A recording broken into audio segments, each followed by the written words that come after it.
মৰমৰ ছাত্ৰ ছাত্ৰীসকল সকলোকে স্বাগতম জনাইছোঁ আৰু তোমালোকৰ EVS পাৰ্ট 3 প্ৰকৃতি ভ্ৰমণ এই পাৰ্টটিত থকা যিকেইটা এক্টিভিটি আছে আৰু অনুশীলনী থকা কুৱেশ্যন আনসাৰসমূহ কৰি দিবলৈ ওলাইছোঁ। ইয়াত কিছুমান চৰাইৰ ঠোঁটৰ ছবি দিয়া আছে। ঠোঁটবোৰ চাই কোনবোৰ চৰাই কি খাদ্য খায় তালিকাখন লিখা।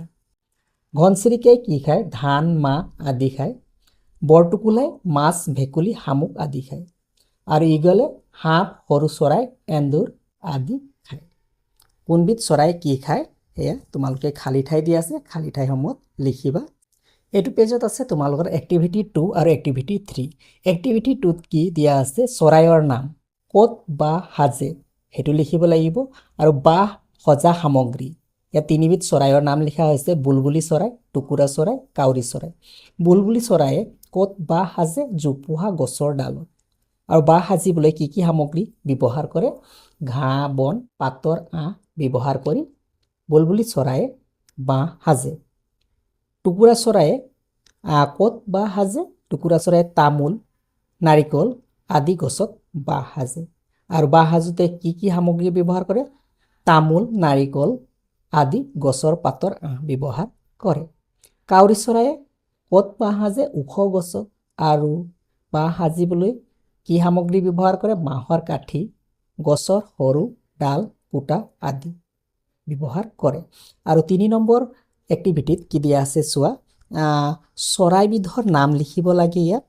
তাৰপিছত ইয়াত মুখমণ্ডলৰ ৰং কেনেকুৱা, তাৰপিছত ঠোঁটৰ আকৃতি, পাখিৰ ৰং আৰু ঠেঙৰ ৰং।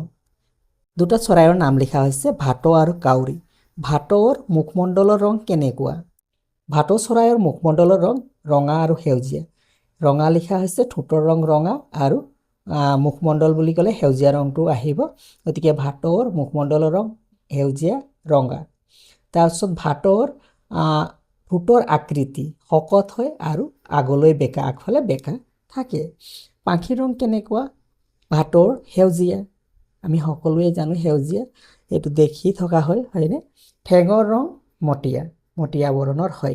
তাৰপিছত কাউৰীৰ ৰংটো কেনেকুৱা? কাউৰীৰ ৰংটো কলা। ঠোঁটৰ মুখমণ্ডলৰ ৰং কলা। তাৰপিছত কাউৰীৰ ঠোঁটৰ আকৃতি মজবুত আৰু বেঁকা থাকে অলপ। তাৰপিছত পাখিৰ ৰংটো কলা, ঠেঙৰ ৰঙো কলা হয় কাউৰী। হৈছে এক্টিভিটি 3ৰ আনচাৰসমূহ। এতিয়া কৰোঁ অহা এক্টিভিটি 4ৰ আনচাৰসমূহ কৰোঁ। ইয়াত আৰু দুটা ঠাই খালী আছে, দুটা ঠাইত প্ৰাণী বা চৰাইৰ নাম লিখিবা, লগতে দৈহিক বৈশিষ্ট্যকেইটা খালী ঠাইত লিখিবা। তো ইয়াত দুটা লিখা আছে চোৱা। ছাগলী, 4খন ঠেং আছে, 2টা চকু, 2খন কাণ আৰু এডাল নেজ আছে। কুকুৰ, গাটো নোমেৰে ঢকা, 2টা কাণ, 2টা চকু আৰু এডাল নেজ আছে। দিয়া আছে এক্টিভিটি নহয়, নাম লিখিবলৈ কৈছে তোমালোকক পতংগৰ নাম লিখা। তো এই চিত্ৰটো চাই, এইটো চিত্ৰ কিহৰ চিত্ৰ হয়? পখিলা, গতিকে ইয়াৰ নাম লিখিবা পখিলা। এয়া হৈছে পঁইতাচোৰা বুলি লিখিবা। এয়া নাম জিয়া। তাৰপিছত এয়া মৌমাখি আৰু গাগিনী, ফৰিঙৰ এটা প্ৰজাতি হয়। আৰু এইটো হৈছে গোবৰুৱা। এতিয়া অহা অনুশীলনীৰ প্ৰশ্নসমূহ কৰোঁ।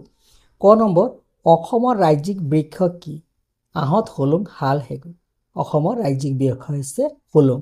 হোলোং কেই নম্বৰ আছে? 2 নম্বৰ। তো 2 নম্বৰ ঘৰত কাঠ পেঞ্চিলেৰে গোলৰ ভিতৰত ৰং কৰি দিবা। খ নম্বৰ, তলৰ কোনবিধ মাংসভোজী চৰাইৰ গোট? ইয়াৰ আনচাৰটো হ'ব 4 নম্বৰ, ফেঁচা, শেন, চিলনী, শগুন। গোটেইকেইটা চৰাই মাংস খায়, গতিকে মাংসভোজী গোট 4 নম্বৰটোত চিন দিবা, গোলৰ ভিতৰত চিন ৰং কৰিবা। 2 নম্বৰ, শুদ্ধ আৰু অশুদ্ধ বাক্যটোত পূৰণ বা কটা চিন দিয়া। ক, চেগুন এবিধ গুল্মজাতীয় উদ্ভিদ। গুল্ম বুলি ক'লে যিবিলাক জোপোহা আৰু চাপৰ গছ, যেনে ডালিম গছ, জলকীয়া গছ, এইবিলাক গুল্মজাতীয়। চেগুন ডাঙৰ গছ হয়, গতিকে এইটো ভুল। খ নম্বৰ, হাঁহৰ ঠোঁটটো বহল আৰু চেপেটা, শুদ্ধ। চাকৈ চকোৱা এবিধ পতংগ নহয়, চাকৈ চকোৱা কি হয়? এবিধ চৰাই, পৰিভ্ৰমী চৰাই, গতিকে এইটো ভুল আছে। সাধাৰণতে তৃণভোজী প্ৰাণীবোৰ জাক পাতি থাকে, হয়, হৰিণা, গৰু, ম'হ জাক পাতি থাকে তৃণভোজী প্ৰাণী। অংগ দূৰবীন হ'ল দূৰৰ বস্তু ডাঙৰকৈ চাব পৰা এবিধ সঁজুলি। দূৰৰ বস্তু চাবলৈ আমি দূৰবীন ব্যৱহাৰ কৰোঁ, ডাঙৰকৈ দেখা পাওঁ, শুদ্ধ। 3 নম্বৰ প্ৰশ্ন উত্তৰবিলাক চোৱা, খালী ঠাই পূৰ কৰা। পৃথিৱীৰ আটাইতকৈ সৰু চৰাইবিধৰ নাম হৈছে বি হামিং বাৰ্ড। খ পতংগৰ 6খন ঠেং থাকে। অসমৰ ৰাজ্যিক প্ৰাণীটোৰ নাম গঁড়। ঘ ধনেশ পক্ষীয়ে গছৰ সুৰুঙত বাহ সাজে। এয়া হৈছে খালী ঠাইৰ উত্তৰকেইটা। 4 চমু উত্তৰ লিখা। ক চহলা বিল ক'ত অৱস্থিত? খ দুবিধ পৰিভ্ৰমী চৰাইৰ নাম। গ পৰ্যটকৰ ভ্ৰমণৰ বাবে কাজিৰঙাত পৰিবহণৰ কি কি ব্যৱস্থা আছে? গ পাগলী খোৱা প্ৰাণী এবিধৰ নাম। ইয়াৰ উত্তৰটো এনেধৰণে লিখিবা। চহলা বিল ক'ত অৱস্থিত? কাজিৰঙাত অৱস্থিত। কাজিৰঙাত চহলা বিল আছে। খ নম্বৰ দুবিধ পৰিভ্ৰমী চৰাইৰ নাম। দুবিধ পৰিভ্ৰমী চৰাইৰ নাম হ'ল ধৃতৰাজ আৰু পেলিকান। পৰ্যটকৰ ভ্ৰমণৰ বাবে কাজিৰঙাত পৰিবহণৰ কি কি ব্যৱস্থা আছে?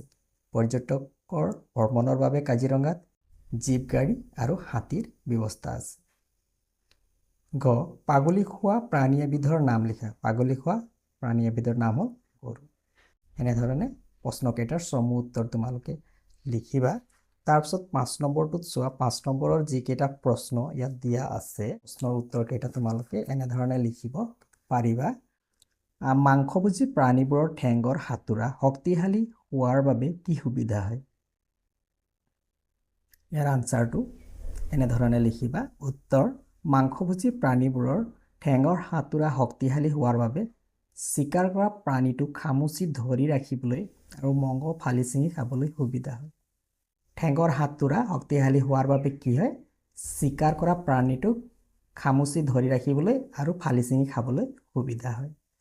খ পৰিভ্ৰমী চৰাইবোৰ অসমলৈ কিয় আহে?